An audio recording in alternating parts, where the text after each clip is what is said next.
So, I know this might come across to some as a pretty bad take, since it seems that this film is really gaining a lot of popularity right now and a lot of traction, mainly due to the fact that TikTok really made it sound like something that Annoy wasn't, and also they claimed it was based on a true story, which by the way it is not. I looked into it. But based off of all of that, hear me out really quickly, right? So I did actually finish Megan is Missing, and I wasn't really impressed, but see, I tend to watch a lot of horror, and not to sound snobby, but I can see why this movie would appeal to a really wider audience, since it has a lot of shock value scenes, and it makes it come across as like a true story found footage, a la Blair Witch Project type. It wasn't a bad idea, honestly, but the execution was really poor, and the acting did not deliver either. And I know that some people would claim that by the end of the movie, the acting got better. It did not. So, the beginning of the movie gives me this awful stereotypical teen flick, teenage girls basically partying and finding themselves in absolutely dreadful situations. It's a bit dramatized to get a certain point across. And the main character, who is known as Megan, and she's either 14 or 15 in the movie, I forget. She doesn't get along with her mother, she doesn't know her father, and she seems to be really easily manipulated by teenage boys. And on the other hand, you have her best friend Amy, who's like 13. She's much more calm. She's a bit more of like a stereotypical goody two-shoes, good girl kind of character. And she's basically hated by literally everyone for no reason, which I didn't really get in the movie. Everybody was kind of like a airhead, like nobody really had any substance to them, I feel, and she was the more reasonable one, but everybody disliked her because she wasn't like doing hard drugs and getting manipulated by teenage boys. So I didn't like the very cliche and the really poor handling of these like type of stereotypes, because again, Megan is like the fun girl, but Amy's like the party pooper to them, and she's like, they make fun of her and call her like the church girl and the prude, which I'm like, what?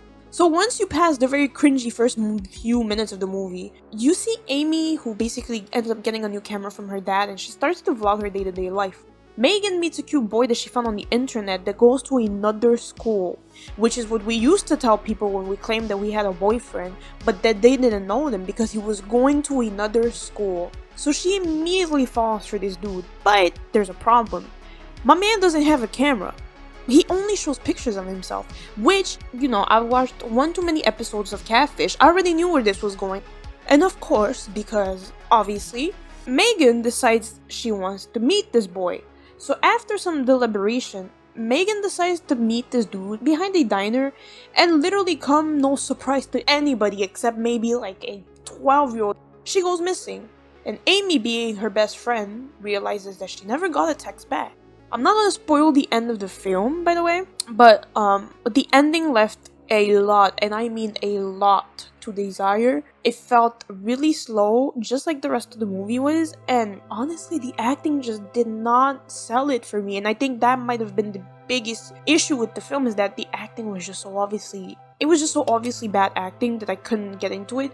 Even when, things really started to take a turn, I still couldn't get into it. I found myself looking away a lot. I found myself looking at the time a lot to see when it was going to end. I think I even paused the movie at one point, started scrolling on Instagram, then I was like, there's nothing on Instagram, and then I came back and finished it. So clearly I wasn't into it, But listen, if you like this movie, boy do I have the movies for you, and I guarantee you they are all immediately better than this one. No disrespect again to the people that wrote Megan is Missing. The themes that you see in Megan is Missing, not an uncommon thing to see in the psychological thriller, sometimes even a horror kind of genre. And me being somebody who consumes horror more than I consume food, I've seen a lot of them. Just to give you a little bit of perspective, I've seen all of the Human Centipedes, and I've fallen asleep to all of them. So, that kind of shows you where I'm at. But anyways, let's start. The first film I'd really recommend for the everyday average person who likes something a little bit more emotional, very similar themes to Megan is Missing. So this movie is called The Prisoners. Great movie. It stars Hugh Jackman and Jake Gyllenhaal, and it came out in 2013. And I still have a hard time not getting upset when I watch this film. This one is more of a psychological kind of thriller, so it's not really classical horror. And it has a lot of heartbreak into it, so prepare yourself for that. So in this movie, we follow a father played by Hugh Jackman, who's basically trying to desperately find his missing daughter as she and her friend went back to their house because she was looking for something while they were at a neighbor's house having a barbecue. Something happened, both her and the friend are now gone, and they're like I think they were around 4 or 5, I don't recall, I should have probably looked into the ages, but they're very young. This film is really heavy. It's a hard one, not in the sense of graphicness or anything, but it's just the theme is a little heavier with this one, in that you get to see the struggle that the father has with trying to even keep his own sanity while he's desperately just looking for his daughter, and he's just trying to get justice, whether she's alive or not. So this is a movie that will definitely keep you on your toes and basically make you pray literally at every corner that the child is found safe and sound. I recommend this one if you can handle a little bit more of an emotional roller coaster and a lot of anger. I honestly think most people would enjoy it more than Megan is Missing. No shade to Megan, but she really was missing with the content. I really have to give a disclaimer. This is not a movie that's mainstream, and I don't think it will even ever make it to the mainstream like that. There's a remake of it that's honestly kind of garbage, but if you want to like watch the really toned down version of it, you can watch the 2016 version, which is an American one.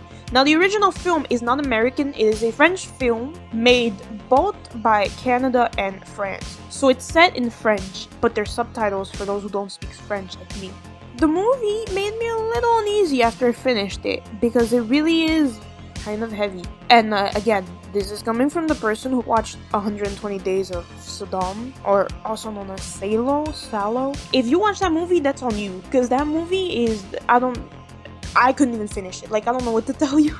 Anyway, so this movie is known as Les Martyrs, or The Martyrs in English. It's a French film that was shot in Quebec, but it was mainly produced in French. It also has an R rated, so again, if you're like 14, do not watch this movie. The movie starts off pretty strong, and you get a good sense of where it's really heading in terms of the shock factor pretty early on. So if you're already a little unsettled in the beginning of the movie, maybe don't watch it. It only gets worse from there. But in the first shots of the movie, we see a young Lucy Jurin, who's the main character, escape a warehouse where we can see a couple of kids and some adults endure extreme acts of physical violence. To put it in a way where YouTube will not demonetize me. Throughout the years, Lucy grows up and she's plagued by the memory of the events she had to endure there and is incapable of letting it go, which prompts her to return for a revenge on the people who basically inflict so much harm upon her as a child.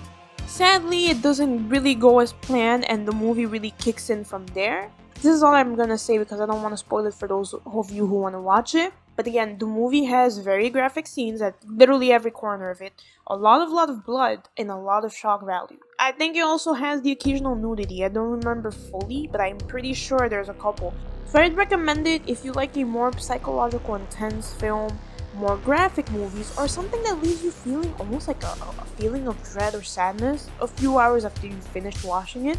But I don't recommend it if you get scared of like Insidious. If you like walk to your bathroom at night and you're already like turning all the lights on because you're terrified, do not watch The Martyrs. It is not for you.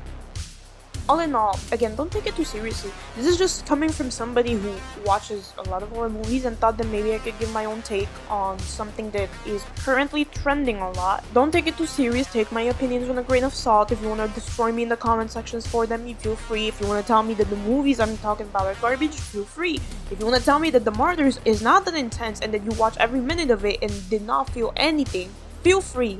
Let me know if you watched any of these films or if you want to watch them.